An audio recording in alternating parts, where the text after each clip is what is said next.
Hello guys, നമുക്ക് ഇന്നലെ കിമ്മിയായിട്ടുള്ള അവിൽ കറി ഇതൊരു ഈസി അവിൽ കറിയാണ്. 10 മിനിറ്റ് കൊണ്ട് ഉണ്ടാക്കാം. ആദ്യം തന്നെ ക്യാരറ്റും പൊട്ടറ്റോയും ബ്രിഞ്ചോളും അരിഞ്ഞ് ഒരു പാനിലേക്ക് ആഡ് ചെയ്യുക. പിന്നെ ആവശ്യത്തിന് വെള്ളം ഒഴിക്കുക.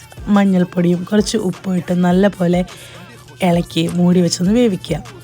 ആ സമയം കൊണ്ട് ഒരു മിക്സിയുടെ ജാറെടുത്ത് കുറച്ച് കോക്കോസ് റാപ്സിൽ, അതായത് കോക്കോസ് ഉണക്കി പൊടിച്ചതും കുറച്ച് ജീരകം ഇട്ടങ്ങ് മിക്സ് ചെയ്ത് ആഡ് ചെയ്യുക. നല്ലപോലെ മിക്സ് ചെയ്ത് വെക്കുക.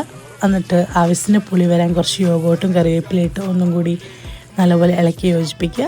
പിന്നെ ഒരു ചെറിയ സ്പൂണിൽ വെളിച്ചെണ്ണ തൂവുക. എന്നിട്ട് മൂടി വെക്കുക. ഇനി നമുക്ക് ടേസ്റ്റ് ചെയ്ത് നോക്കാം.